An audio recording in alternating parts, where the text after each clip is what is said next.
mwaramutse sashimwe reka tubyinire Imana muri iyi ndirimbo dushima Imana. Amen. Haleluya. Gukomera kwawe kandi Mana nzahora ngushima. Haleluya. Ibiganza byawe kandi Mana nzahora ngushime. Neretse gukomera kwawe kandi Mana nzahora ngushima. Yesu nzahora ngushima. Ndagushima igitondo nk'iki mwana. Ndagushime. Yesu yego mwana.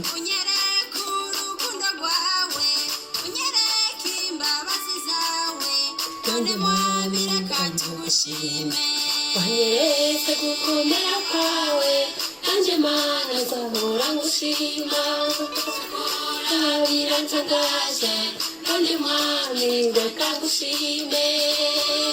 Igitondo Mana akira amashimwe. Imbaraga zawe Yesu ndazishima. Haleluya.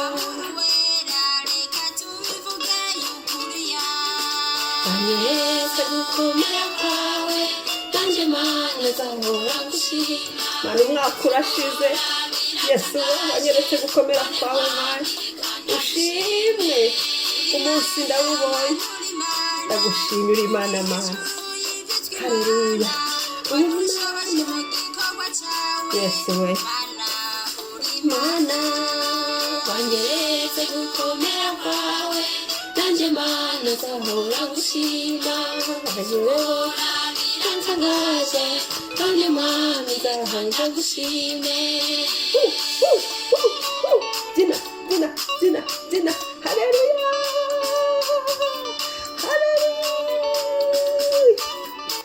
Haleluya. Naho.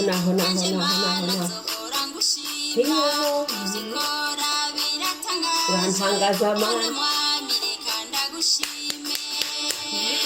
Gukomera kwawe nanjye Mana nzahora ngushima. Igitondo ndagushima. Igitondo uhimbazwe. Igitondo wubahwe. Igitondo wamamare. Urukundo rwawe imbabazi zawe anyeretse gukomera kwawe nanjye Mana nzahora ngushima. Anyeretse gukomera kwawe nanjye Mana nzahora ngushime. Uruwera Mana uruwera urakwirira umunyarukundo uri umunyemburo umunyembabazi. Haleluya. Anyeretse gukomera kwawe nanjye Mana nzahora ngushima. Igitondo Mana ushimwe.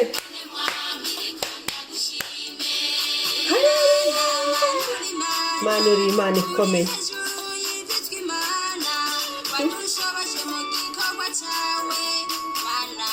Uri Imana yewe nanjye Mana nzahora ngushima. Anyeretse gukomera kwawe nanjye Mana nzahora ngushime. Yego.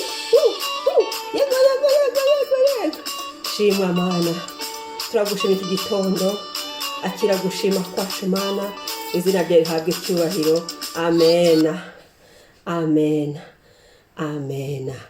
Singizwa Mana. Umve ko tugushimye ko turi amahoro. Umve ko tukubyineye uri Imana yo gushima. Umve ko tugushyize hejuru umukiza wacu. Uri umukunzi mwiza. Uri inshuti. Urakoze ku mpano y'ubuzima. Urakoze ku mpano yo kubaho. Urakoze Mwami kutwemerera ukaduha kurama. Urakoze Mwami kutwemerera ukaduha umwuka wo guhumeka ku buntu. Urakoze Mwami kutwemerera iminwa yacu ikabasha kubumbuka tukagushima.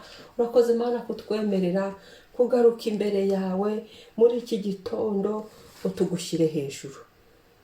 Urakoze Papa. Amen. Umwami ahimbazwe. Reka dusome muri Mariko igice cya mbere. Mariko igice cya mbere umurongo wa 35 turageza kwa 45. Turahasoma hose ariko ndifuza ko twibanda ku murongo wa 40 n'uwa 41. Ndifuza ko twibanda ku murongo wa 40 n'uwa 41. Ndasubiramo Mariko igice cya mbere umurongo wa 35 kugera ku wa 45. Ubona akanya cyangwa se ubishobojwe uhasome hose.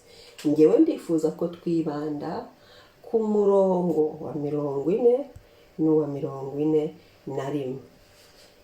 Iyo uhasomye hose baravuga ngo akize umubembe, nuko mu museke arabyuka arasohoka ajya mu butayu asengerayo. Simoni n'abandi bari kumwe nawe baramukurikira, bamubonye baramubwira bati abantu bose baragushaka. Arabasubiza ati ahubwo njye ahandi njye ahandi mu yindi midugudu iri bugufi nigisheyo, naho kuko aricyo cyanzanye. Ajya mu masinagogi y'abigalilaya yose ababwiriza kandi yirukana abadayimoni. Umubembe aza ahari aramupfukamira aramwinginga, aramubwira ati wabasha kunkiza? Aramubabarira, arambura ukuboko amukora ati ndabishaka kira. Uwo mwanya ibibembe bimuvaho arakira. Akimusezerera aramwihanangiriza cyane ati uramenye ntugire uwo ubwira, ahubwo ugende wiyereke umutambyi, uture n'ituro ryo kwihumanura nk'uko Mose yabitegetse, kugira ngo bibabere ikimenyetso cyo kubahamiriza yuko ukize. Nyamara asohotse atangira kubivuga no kubyamamaza hose. Nicyo cyatumye Yesu atabasha kongera kujya mu mudugudu wose kugira ku mugaragaro, ahubwo yabaga mu misozi no mu butayu. Abantu akaba ari bo baturuka impande zose bamusanga ahari. Umwami ahimbazwe. Noneho ku murongo wa 40 n'uwa 41 ariho nshaka ko duhagarara muri iki gitondo. Umubembe aza ahari aramupfukamira, aramwinginga, aramubwira ati washaka wabasha kunkiza? Amen. Amen. Nahasomye hose hano kugira ngo tuhumve neza. Washaka wabasha kunkiza. Hanyuma ku wa 41 bakavuga ngo aramubabarira, arambura ukuboko amukoraho ati ndabishaka kira. Uwo mwanya ibibembe bimuvaho arakira. Kuri 42 umwami Yesu ahimbazwe. Kuri 41 umubembe aza ahari aramupfukamira. Ndakwibutsa ko ugomba guhaguruka ugasenga. Ibibembe byawe nta wundi muntu wabigukuraho. Ibibembe byanjye nta wundi muntu wabikuraho uretse Yesu. Buri wese agira ibibembe bye, buri wese agira ikintu gituma ava mu bandi. Ibibembe uzi ko byaguvanaga mu mudugudu, mu murwa, bakagukingiranira inyuma hanze. Ibibembe byari indwara mbi. Buri wese agira ikintu cye, agira ikibazo cye, agira ikibembe cyatuma ahamagara Imana. Haguruka rero ukaba uzi ko ufite ibibembe, ukaba uzi ko hari ibintu bikigufasheho biteye ipfunwe, biteye isoni. Uhanabwira umuntu akavuga ati baba we, ibyo bintu ni ibintu byo gusengerwa. Nta wundi ubihangamura rero uretse Yesu. Nta wundi ubibonera umuti uretse Yesu. Nta wundi wabigukuraho uretse Yesu. Ibibembe dufite nta wundi muntu waza kubivanaho uretse Yesu. Abantu bagerageza kudufasha, abantu bagerageza kuvura, abantu bagerageza Yesu ni we wenyine uvanaho ibibembe bigakira burundu. Ntibizagaruke, bigakira ntihagire n'undi wabyanduza, bigakira bikibagirana mu mateka nk'uko uyu muntu w'umubembe yakize. Ibibembe uzi ko byo bigufata bikaguha izina. Bamwitaga umubembe kubera ikibazo cy'ibibembe. Kubemba biva ku nshinga kubemba. Imana idutabara iki gitondo. Reka umuntu wese yisengera, ubwira Imana ngo Mana, aha narabembye. Ubwira Imana ngo Mana, ndi umubembe, mbimaranye igihe none byampaye n'izina. Dore iki kintu ni ikibembe, dore imva cyatumye bampa izina. Nkunda gutanga urugero rw'ubugumba. Ubugumba barabuguhinda bugahita biba ingumba. Kubera iki ni ikintu gikomeye. Uretse Yesu waza agahangamura icyo kibembe cy'ubugumba, nta wundi muntu waza. Buri muntu wese afite icyo arwana nacyo. Ndagira ngo ugihamagarize Yesu igitondo. ngaramwinginga n'amasengesho yo kwinginga, aramupfukamira n'amasengesho yo guca bugufi, aramubwira washaka wabasha kunkiza. Yesu ndakwinginze igitondo reka twinginga Imana tubwire uti Yesu wadukirije ibi bintu, wabidukuye umwaka utarashira, waturengeye, wadusubije uyu mwaka utarashira, watugarutse uwo mwami, watugiriye ibambe, watwibutse mwami, ukibuka amazina yacu, ukibuka ibyacu n'abacu. Ngaramubabarira. Nkunda Yesu, haleluya. Yesu ni umunyembabazi, aramubabarira, wihande, aramubabarira, amugirira impuhwe, amugirira imbabazi, arambura ukuboko, arabimukorera ibyo yarasabye, arabimuha gukira yashakaga. Umubembe aragutahana. Nako izina yatashye ryahindutse Yesu yari yakize, ntabwo yagomeje kwiga izina risanzwe kuko ibibembe byari byakize. Imana ishimwe uwo mwanya ibibembe bimuvamo. 42 arakira, bimuvamo. Hari ibiri mu mibiri yacu bimuvamo, niko Bibiliya yavuze, bimuvamo arakira. Byakize gute? Kuko umubembe yinginze, kuko umubembe yamupfukamiye, kuko umubembe yabimubwiye.